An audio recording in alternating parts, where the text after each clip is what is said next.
Behind Oh palace walls, my power doesn't God. always wear a crown. Sometimes it moves quietly through whispers, favors, and carefully timed silences. On one such day, a young royal did something no one expected. Princess Charlotte, usually shielded from the sharp edges of palace politics, stood her ground. Not with anger, not with rebellion, but with a calm courage that froze a room full of adults. And watching from the shadows, the royal guard men sworn to silence, who knew exactly what had just been exposed. The truth was no longer hidden. If you enjoy royal stories that go deeper than headlines, the kind that reveal the human moments behind the crown, make sure to like this video. Subscribe for more untold royal narratives, and share this story with someone who loves palace secrets as much as you do. Trust me, this one stays with you. The palace did not wake up with noise. It never did. There were no slamming doors, no raised voices, no hurried footsteps echoing down the halls. Instead, it woke with routine measured, rehearsed, and quietly controlled. Long before the first royal appeared for breakfast, the building was already alive. Curtains were drawn at precise angles. Silverware was placed exactly where it had always been. And the royal guard took their positions, faces unreadable, eyes alert. Silence was not emptiness here. Silence was power. Those who lived inside the palace understood this better than anyone. Words were chosen carefully, if spoken at all. A glance could mean more than a paragraph. A pause could carry a warning. And a smile, especially the polite kind, often hid more than it revealed.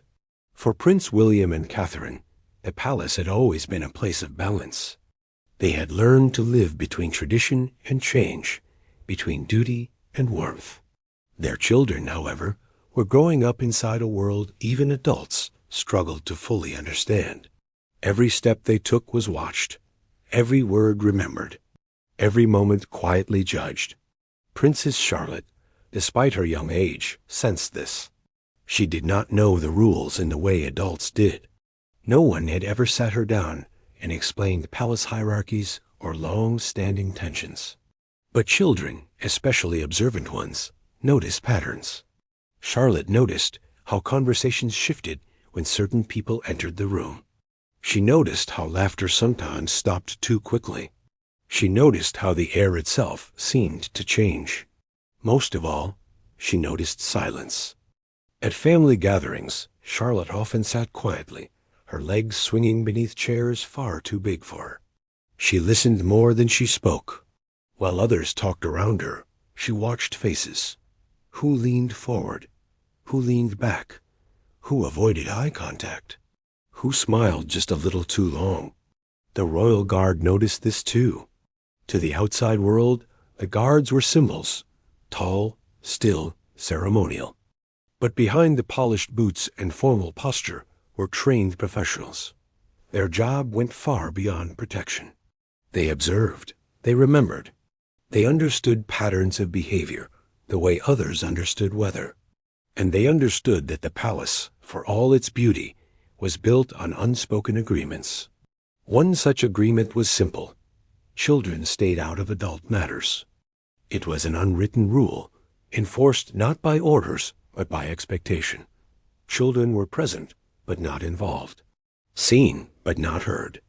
Protected from the complicated realities of royal relationships. Or at least, that was the idea. But protection has limits. Over time, Charlotte began to sense that something was not quite right. It wasn't dramatic. There were no arguments, no obvious confrontations.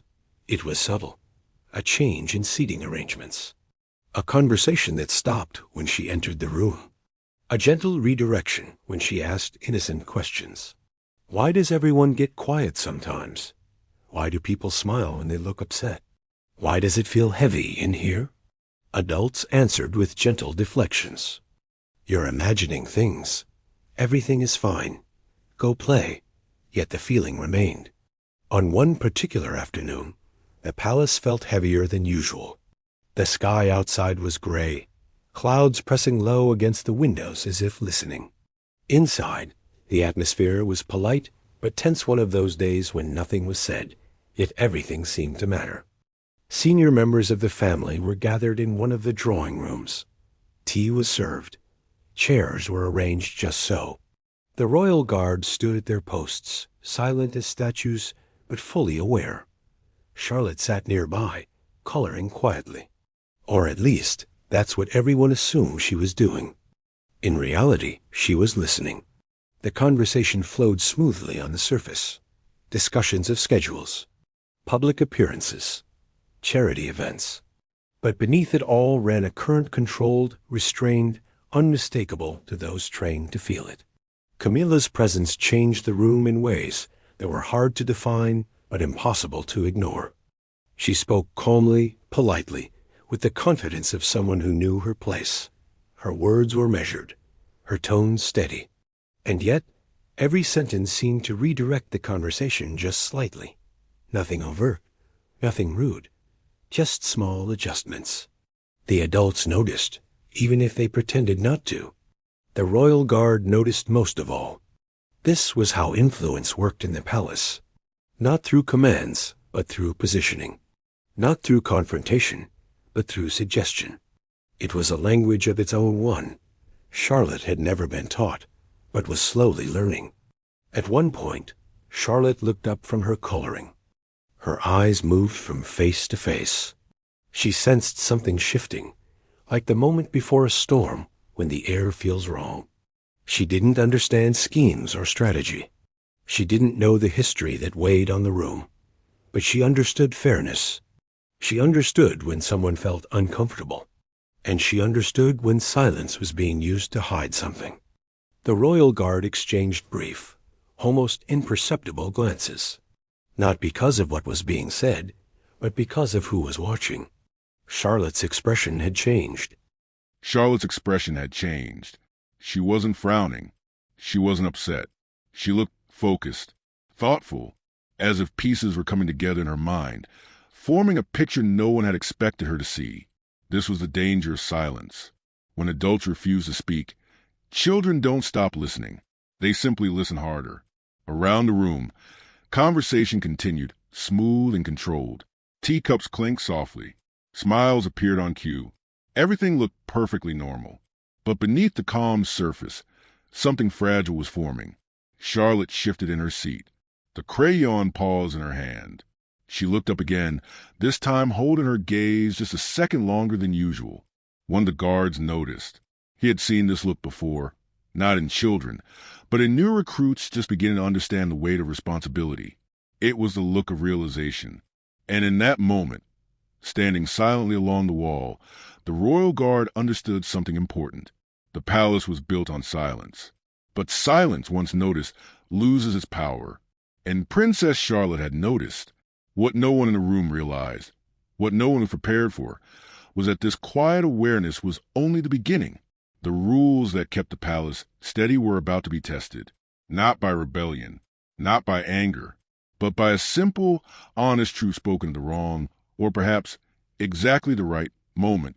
And when that moment came, the guards would remember this afternoon. They would remember the silence. They would remember the child who saw through it. Power inside the palace rarely announced itself. It didn't arrive with raised voices or dramatic gestures. It moved softly, like a current beneath still water. And no one understood that better than Camilla. To the public, she appeared composed, reliable, almost reassuring. She smiled easily. She spoke with warmth. She played her role with the ease of someone who had spent years learning where to step and where not to. But inside the palace, roles were never just roles. They were positions, and positions came with influence. Camilla had learned long ago that force created resistance. Silence, however, created space. Her approach was never to demand. She suggested. She never opposed directly. She reframed. When tensions rose, she calmed them. When decisions were unclear, she offered clarity, always politely, always reasonably. It was this very calm that made her influence so effective. On paper, nothing she did was wrong. Schedules were adjusted for efficiency. Seating arrangements were changed for balance. Conversations were guided for harmony. Each decision made sense on its own, but taken together, they formed a pattern, a gentle redirection of attention, a quiet reshaping of priorities. Those who understood palace dynamics noticed. Those who didn't simply felt unsettled without knowing why. Prince William sensed it, though he rarely spoke of it.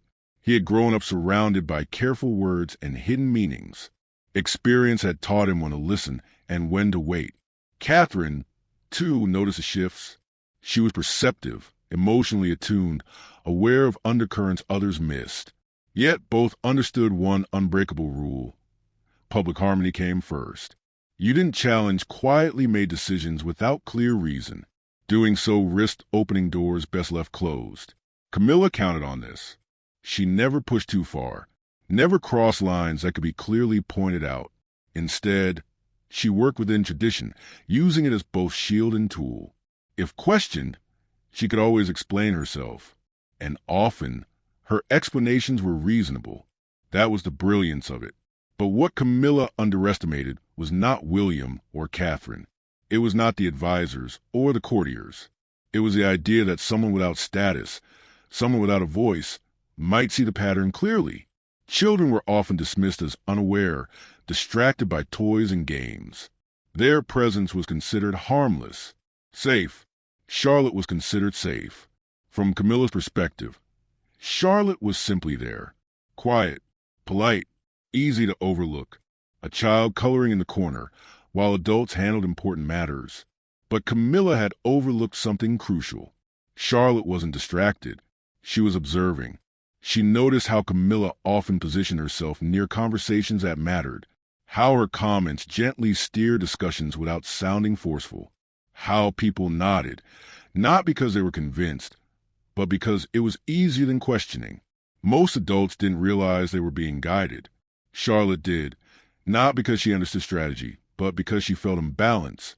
Children have a natural sense of fairness.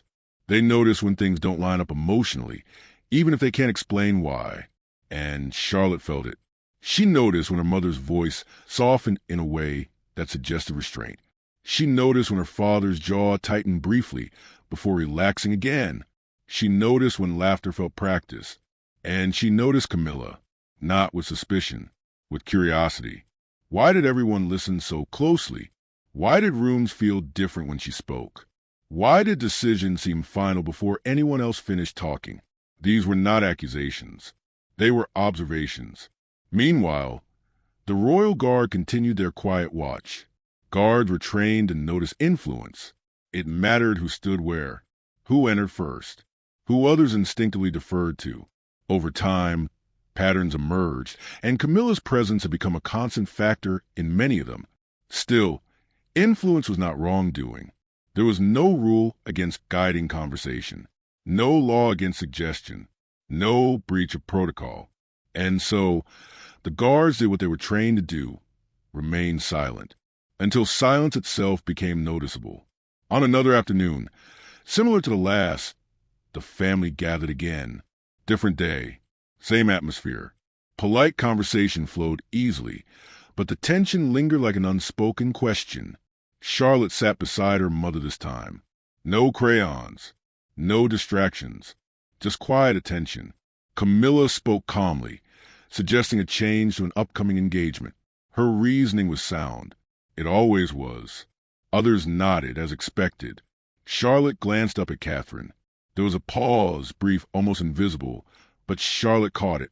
Her mother's hand tightened slightly around her teacup. Then she smiled and nodded along with everyone else.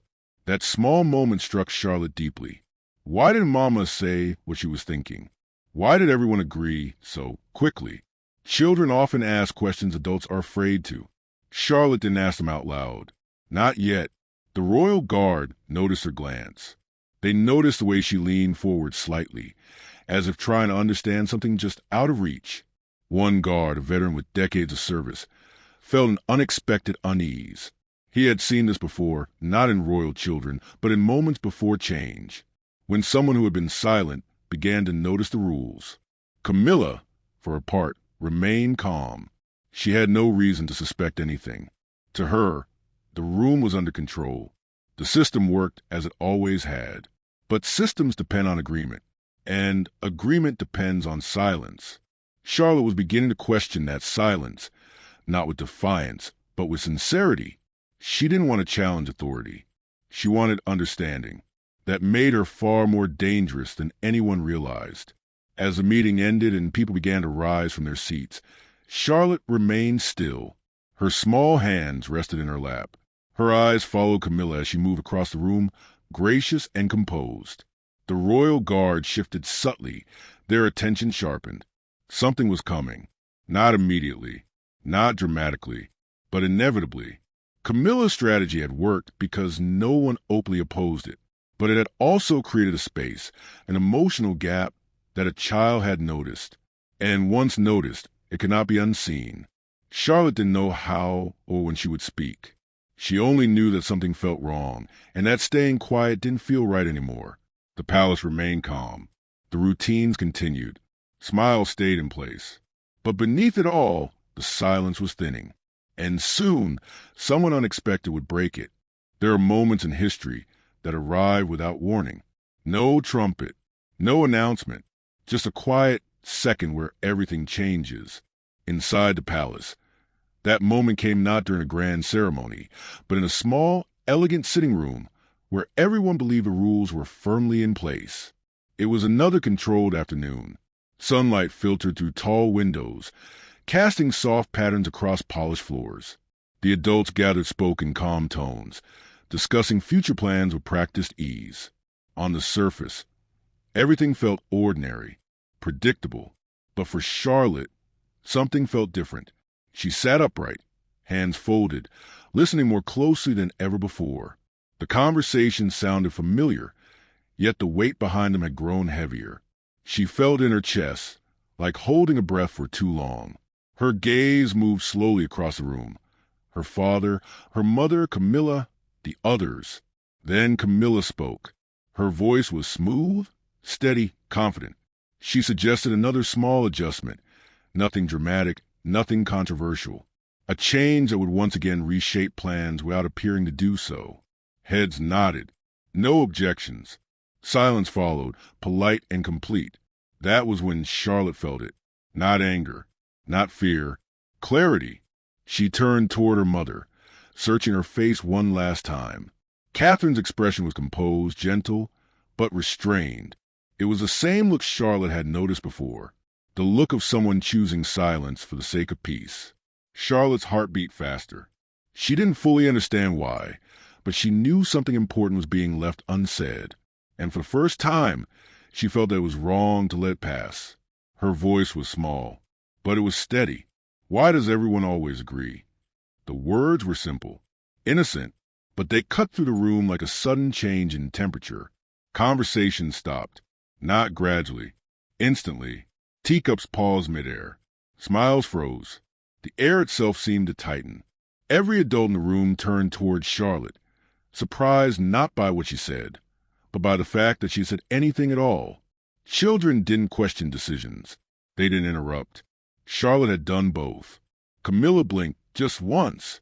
It was subtle, but noticeable to those trained to see it. She smiled quickly, warmly. Sometimes agreeing keeps things running smoothly, she replied gently. It was a perfect answer. Calm, reasonable, safe, but Charlotte wasn't finished. She tilted her head slightly, her expression thoughtful rather than challenging. But Mama doesn't look like she agrees, Charlotte said. The silence that followed was deeper, heavier. Catherine's breath caught, not audibly, but enough. William's posture stiffened. No one spoke. No one moved.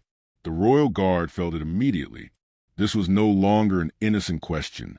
This was observation spoken aloud. A truth pulled into the open without intention to accuse, yet impossible to ignore. Charlotte looked from her mother to Camilla, then back again. There was no defiance in her eyes, only honesty. Is it okay to say when something feels wrong? She asked. A child's question. Simple, direct, disarming, and devastating. Camilla's smile softened, but something behind it shifted. She had prepared for resistance from adults. She had learned how to navigate it, redirect it, absorb it. She had not prepared for this. Because how do you counter sincerity? Catherine placed a hand gently on Charlotte's arm. The touch was protective, but not silencing. William looked at his daughter, pride and concern flickering across his face. The room waited. Charlotte hadn't raised her voice.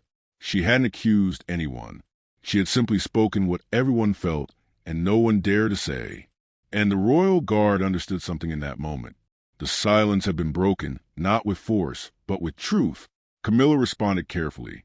Sometimes adults handle things quietly so children don't have to worry. Charlotte nodded slowly, considering this. But I am worried, she said, because everyone stops being themselves. That was it. The words hung in the air, impossible to dismiss. No one laughed. No one corrected her, because she wasn't wrong. William exhaled slowly. Catherine looked down, then back up, her eyes meeting Camilla's briefly before returning to her daughter. It's okay to ask questions, Catherine said softly. The royal guard noted Camilla's posture shift, just slightly. The control she had maintained through calm suggestion faltered for the first time, not visibly, but emotionally. Charlotte hadn't exposed the plan. She hadn't accused the scheme. She had exposed the feeling. And feelings were harder to dismiss than strategy.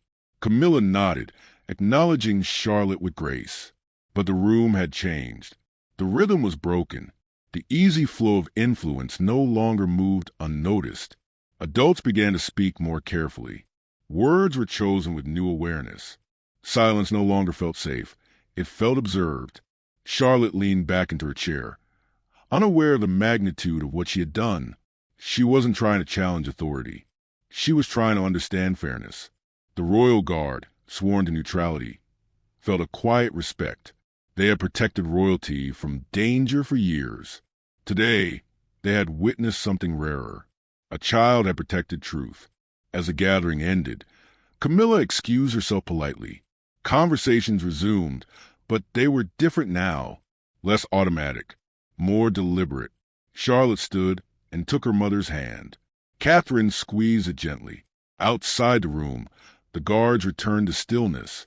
But inside, something irreversible had occurred. The palace still stood. The traditions remained. The hierarchy was intact. But the silence, the most powerful tool of all, had cracked. And everyone who had been present knew it, especially the royal guard. They would remember this moment, not because of drama or confrontation, but because of courage wrapped in innocence. Because once a child asks the question everyone avoids, there is no going back to pretending. To the royal guard, moments like this were never loud. They were never recorded in official logs or mentioned in briefings. But they were remembered, quietly, precisely, because the guards were trained not just to protect bodies, but to read rooms. And that afternoon stayed with them. From their positions along the walls, the guards had seen everything. The slight pause before Charlotte spoke. The way the adults froze, not in anger, but in shock. The way influence, so carefully balanced for years, wavered in a single breath. Guards didn't take sides. That was not their role. Their loyalty was to the crown, to stability, to the safety of the institution. But stability depended on awareness, and awareness depended on truth. What Charlotte had done was not rebellion. It was revelation. One guard, a senior officer with decades of service, had watched monarchs rise and fall in public opinion. He had stood through celebrations and scandals alike. He knew that the most dangerous moments were not loud arguments, but quiet realizations. This was one of them. He noticed how Camilla adjusted her stance after the exchange, how she no longer positioned herself at the center of the room, how her voice, still calm, carried a trace of caution it hadn't before. Influence, once effortless, now required care. The guards noticed how William shifted closer to his daughter. Protective, yes, but also proud.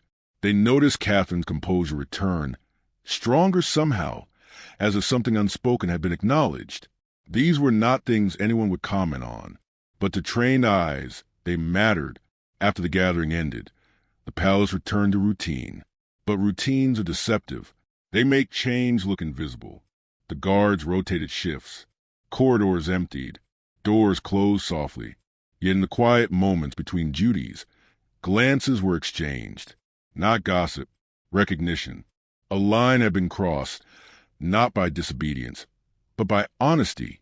Guards were trained to assess risk, and they understood that Charlotte posed no threat to the monarchy. If anything, she represented its future, one where truth was not feared. Still, honesty unsettled systems built on control. Over the following days, the guards noticed subtle changes. Meetings became slightly longer. Decisions were discussed more openly. Silence was no longer the default response to discomfort. Camilla remained composed, as always, but her strategy had shifted.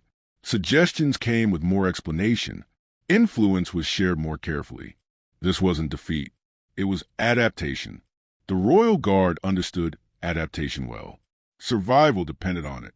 One evening, as the palace settled into night, a guard stood watch near a window overlooking the gardens. He reflected on how often children were underestimated, how history itself was shaped by moments adults dismissed at the time. Charlotte's words had not been dramatic. They would never appear in newspapers or documentaries. And yet, they had done something rare. They had reminded the room of authenticity. The guard remembered the question clearly. Is it okay to say when something feels wrong? It echoed louder in his memory than any command he had ever heard, because within the palace, feeling wrong often meant being right. The guards were sworn to silence. They would never repeat what they had witnessed, never confirm it, never deny it.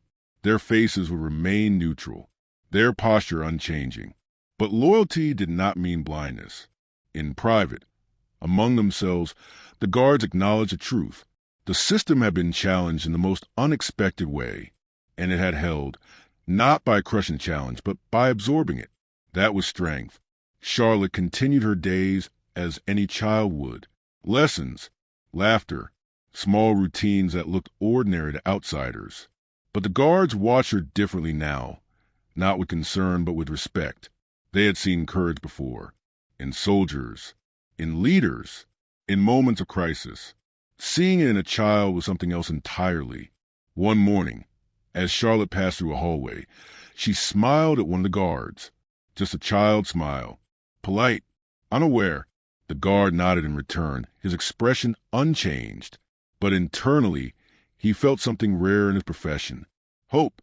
Not the kind that expected perfection, but the kind that trusted honesty. The palace was still a place of silence. It always would be. Some things required discretion. Some truths needed time. But the silence was no longer absolute. The royal guard knew that this moment would shape future ones. When Charlotte grew older, she would remember how it felt to speak and be heard. She would remember that truth did not break the room. It steadied it. And those sworn to protect the crown understood something fundamental had shifted, not in power, but in perspective. The monarchy survived not because of silence alone, but because it evolved. And evolution often began with someone brave enough to ask a simple question. Charlotte had done that. The guards would carry that knowledge quietly, just as they carried everything else. Because some truths are not meant to be spoken aloud. They are meant to be witnessed. The palace did not change overnight. It never does. History moves slowly within those walls, carried forward by tradition, caution, and memory. Yet after Charlotte spoke, something lingered, like the echo of a bell long after it stops ringing. At first, the change was almost invisible.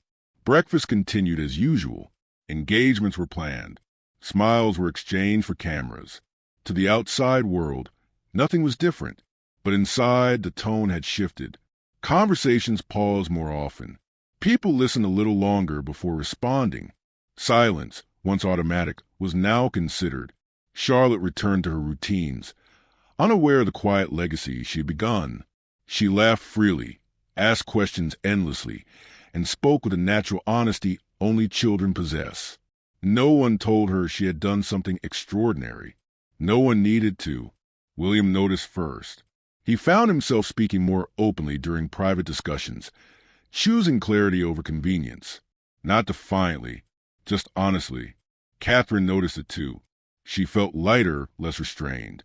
The tension she had learned to carry instinctively began to loosen, replaced by something steadier. confidence. Camilla, for her part, adapted with the skill of someone deeply familiar with survival inside the palace. She did not retreat. She did not push harder. She recalibrated. Influence became more transparent. Suggestions came with space for response. This was not defeat. It was evolution. And the royal guard watched it all unfold. They noticed how Charlotte was included more naturally in conversations, not as a participant in decisions, but as a presence that mattered. Adults were more careful now, not because they feared her, but because they respected what she represented. Honesty. One evening, long after the palace lights dimmed, a senior guard reflected on how rare this kind of moment was. Change usually came through crisis, scandal, loss, public pressure. This time, it had come through innocence. That was the irony. The palace, built on centuries of control, had been gently nudged forward by a child who simply asked why things felt wrong. In the weeks that followed, the atmosphere softened. Not perfectly, not completely, but noticeably. Disagreements were addressed quietly rather than buried. Silence was used thoughtfully, not defensively. Charlotte continued to observe. She always would. But now, when she spoke, adults listened, not with alarm, but with respect. One afternoon, she asked her father why people sometimes avoided saying what they felt. William thought carefully before answering. Because they're afraid it will cause trouble, he said. Charlotte considered this. But sometimes it stops trouble, she replied. William smiled, not because she was clever, but because she was right. The royal guard overheard fragments of moments like this, never intervening, never reacting. Their job was not to guide the future, only to protect it. Yet they understood that the future had just shown itself in a small, quiet way. There was no confrontation, no winner, no loser, just awareness. Camilla and Charlotte crossed paths one morning in the corridor. Camilla greeted her warmly, sincerely. Charlotte smiled back, unguarded.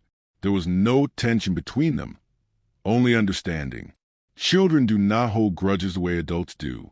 They move forward naturally. And so did the palace. The guards knew that this story would never be told officially. It would not appear in biographies or documentaries, but would be remembered in posture, in tone, in the way people chose words more carefully. It would live in the quiet. Years from now, when Charlotte grows into a role, those who were there would remember the day she first understood the weight of her voice. The day she learned that speaking truth didn't shatter stability. It strengthened it.